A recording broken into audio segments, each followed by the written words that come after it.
Pria ini bernama Eddie Garrett. Ia adalah seorang pengangguran yang sesekali jadi tukang parkir.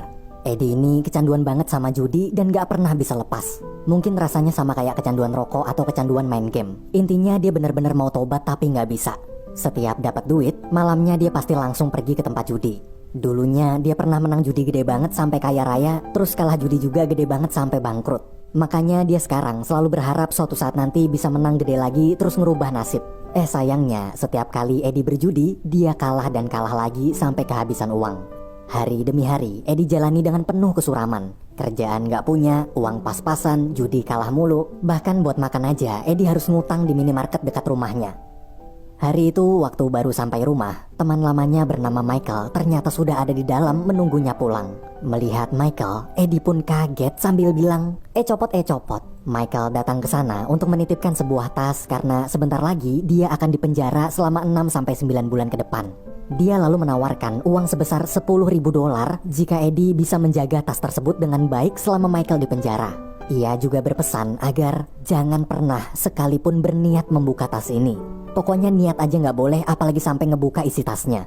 Jadi intinya Eddie cuma perlu jagain tasnya si Michael aja 6-9 bulanan, jangan diapa-apain tuh tas. Nah kalau Michael keluar dari penjara, nanti tas bakal diambil lagi sama dia, terus Eddie dapat duit $10.000 atau sekitar 140 juta rupiah. Mendengar tawaran menggiurkan itu, dengan senang hati Eddie setuju. Esok hari Eddie diundang ke rumah kakaknya yang bernama Ron. Di sana Eddie bercerita kalau sekarang dia lagi jalanin bisnis penitipan barang dengan keuntungan sebesar $10.000.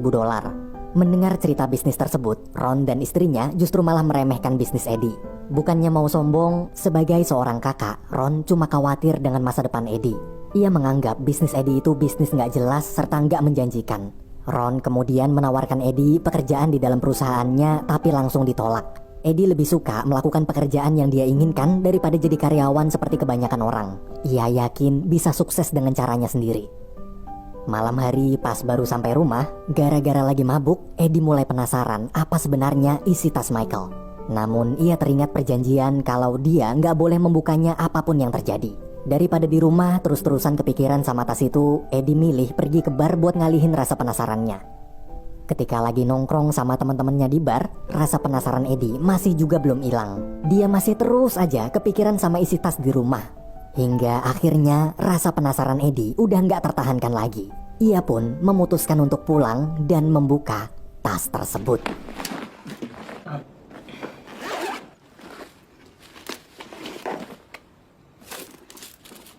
Fuck me. Oh no. Oh no.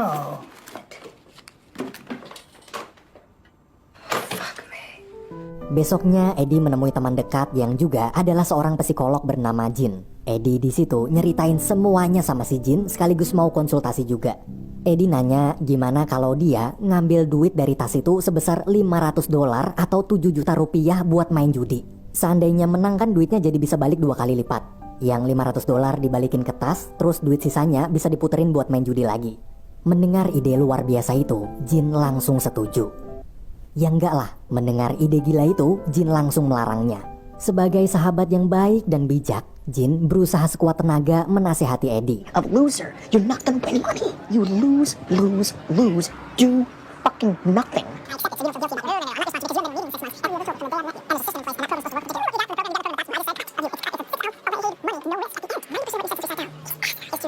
Setelah debat panjang, akhirnya Eddie memilih untuk menuruti semua saran dari sang sahabat agar tak menggunakan uang dari tas itu. Tapi bohong.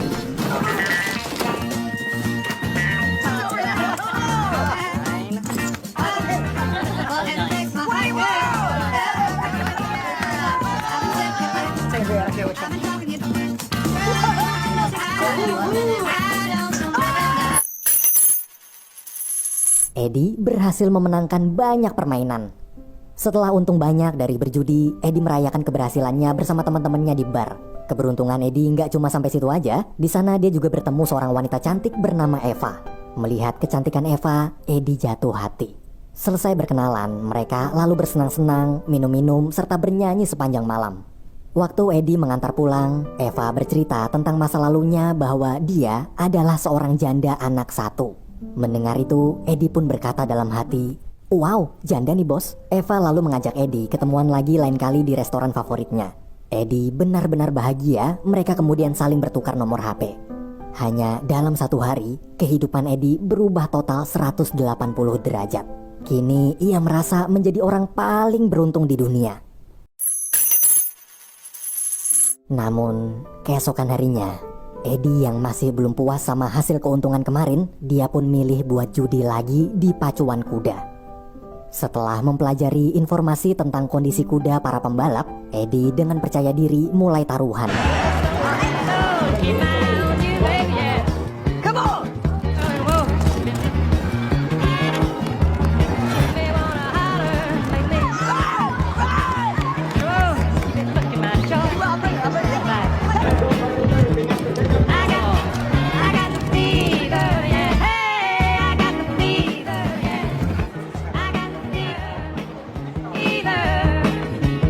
Hey, what's going on with this rain? Eddie kalah habis-habisan. Bukannya berhenti karena duitnya udah habis, Eddie justru malah nekat ngambil duit lagi dari dalam tas untuk bermain judi di bar tempat dia biasa bermain judi. 3, 4. 1, 2, and 3 for you. 1, 2, and 3 for you, sir. Yeah, give me 3. 50 on top, guys. Call it. Nothing? So we got the pair of nines. We call. Flip them, man. Flip them. Pot is What if I correct. did not call? How many Give me cards? one. Kings and threes. 2. Oh, you're okay. Just put it back. You want all chips? Yeah. You, sir. Check. Oh, there's the job. Pair of bullets. 500. You all right? Fucking great, man. 3 golden 2. 1. Top of that. 400 plus. I've never seen nothing like it in my life. And we got Oh, you- a raise. He's got a full boat over there, guy. My friend, this is all you. 1,500 is the call. Eddie kalah lagi dan lagi. Ia rugi sangat besar. Di tengah frustasinya, Eddie tiba-tiba teringat janjinya ketemuan sama Eva. Ia pun bergegas ke sana tanpa sempat tidur. Selesai sarapan bareng, ngobrol, dan nganter Eva kerja, Eddie kemudian pergi menemui Jin untuk menceritakan masalah kerugiannya. Mendengar cerita tersebut, bukannya bantu nenangin, Jin malah ketawa ngakak. Jin gak nyangka kalau ini semua beneran kejadian. Baru aja kemarin Jin ngelarang Eddie pakai duit dari tas, sekarang Eddie justru bangkrut abis-abisan. Dengan perasaan penuh penyesalan, Eddie memohon Jin membantunya menyelesaikan masalah ini. Abis puas ngetawain tuh bocah, Jin lalu berkata kalau dia mau membantu asalkan Eddie berjanji berubah tak akan pernah berjudi lagi. Sebagai sahabat sekaligus psikolog, Jin pun membimbing Eddie untuk mulai bekerja mengumpulkan uang yang halal agar bisa membuka lembaran hidup baru menjadi pria lebih baik. Dan juga agar bisa mengembalikan uang dari tas yang telah dia hilangkan sebelum Michael keluar dari penjara. Beberapa waktu kemudian, Eddie datang menemui Ron di kantornya. Eddie cerita pada sang kakak bahwa saat ini dia sedang butuh sekali pekerjaan demi mengembalikan uang sebanyak $21.000 atau 294 juta rupiah milik temannya yang telah dia hilangkan. Mendengar itu, Ron kaget namun dia juga senang. Ron seperti nggak percaya adiknya sekarang mulai mau bekerja normal. Dari dulu sang kakak khawatir dengan masa depan Eddie dan berkali-kali menawarkan pekerjaan tapi selalu ditolak. Baru kali ini ia terharu melihat adiknya berubah. Ron lalu membuat kesepakatan.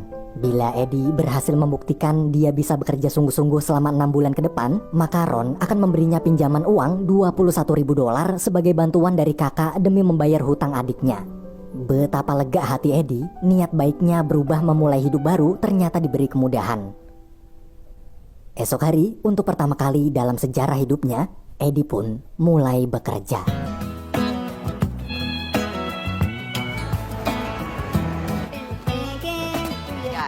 Here he is. Get over here. Get over here. My brother. Hey, Freddie. I've got that, I got to turn this for you, 'cause I ain't got me nobody to turn on to. Pada kuantan. Yeah, I do. I'm right. This looks good on you. Oh, sweat. It's not a rake. It does not do it. All right, give me a call.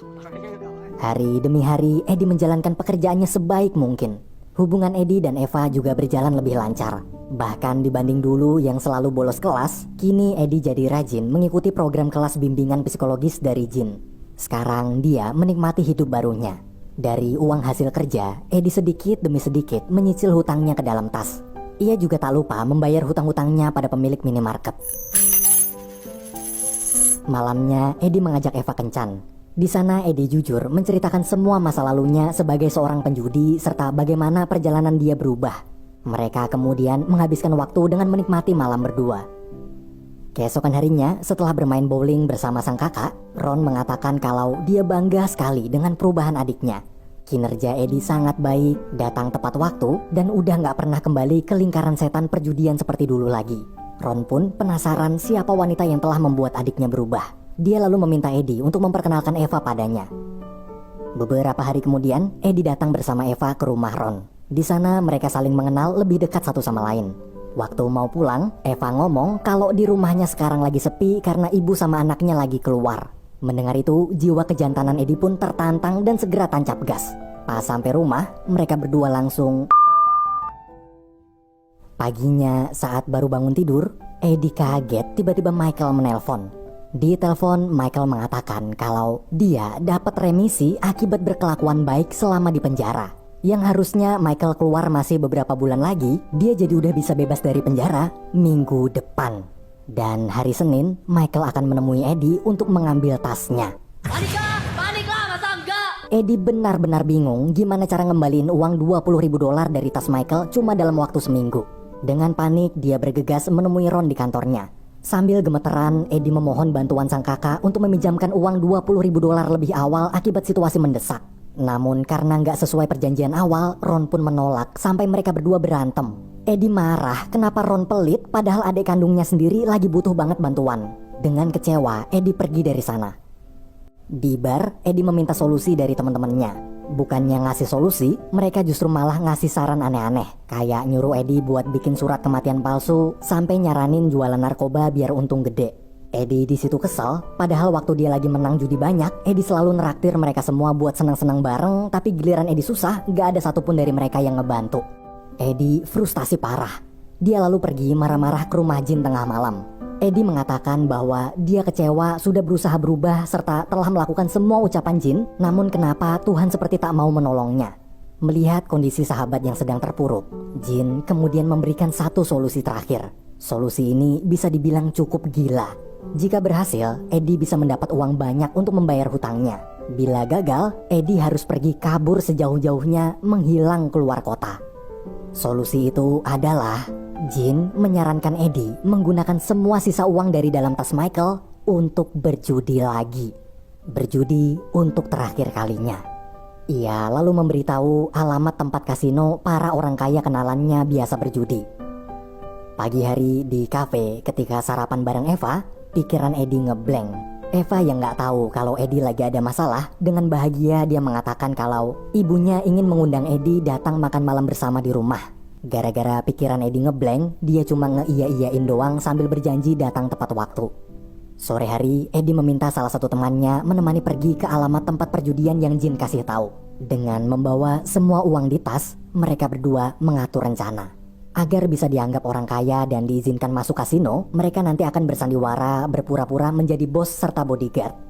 Saat sampai di tempat perjudian, di sana Eddie melihat para orang kaya sedang memainkan permainan kartu dengan taruhan uang ribuan dolar. Jauh berbeda dari kasino tempat perjudian receh yang biasa dia kunjungi setiap malam. Selesai menukar uang menjadi koin, permainan pun dimulai.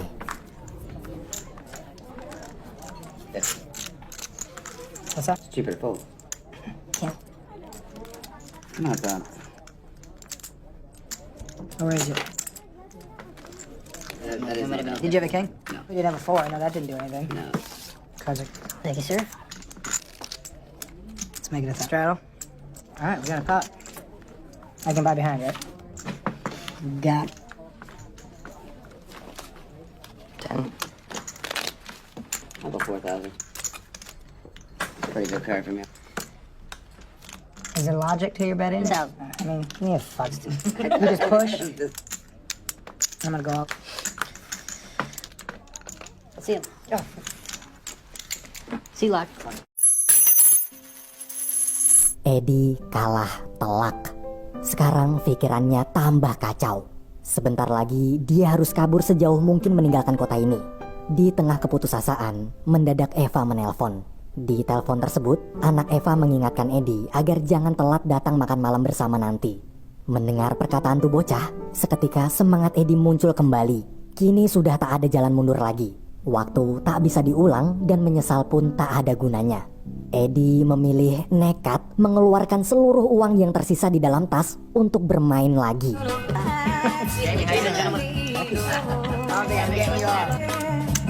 Check guys. Shaking it, but no, I'm trouble. That's why I gave it. I told you.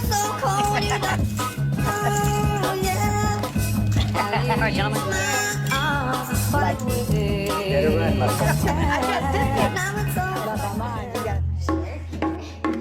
Check her bet.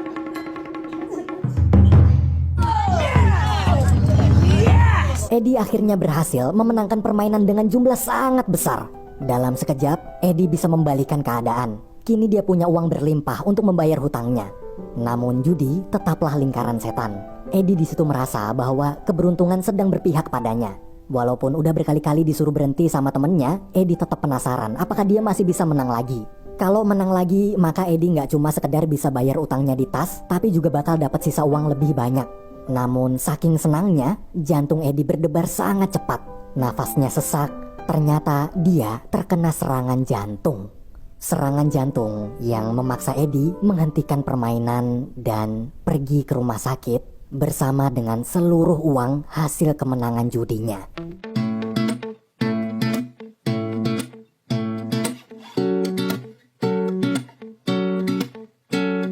Di rumah sakit ketika sadar, sang kakak telah ada di sana menjaganya selama pingsan. Eddie pun meminta maaf karena kemarin udah kurang ajar sama Ron dengan mengatakan kalau Ron pelit. Eddie juga mengungkapkan bahwa sekarang dia sudah berubah. Bila dia masih diberi kesempatan kembali bekerja sebagai tukang kebun di perusahaan Ron lagi, maka Eddie berjanji akan bekerja lebih giat dari sebelumnya. Dengan senang hati, Ron mengatakan kalau perusahaannya selalu terbuka untuk Eddie. Apapun kesalahannya di masa lalu, bagaimanapun juga, Eddie tetaplah adik yang sangat ia sayangi. Eddie kemudian pergi ke rumah Eva sesuai janjinya. Ia menemui Eva dengan perasaan begitu lega. Kini Eddie telah terbebas dari semua hutang dan telah sepenuhnya berhenti dari dunia perjudian. Film pun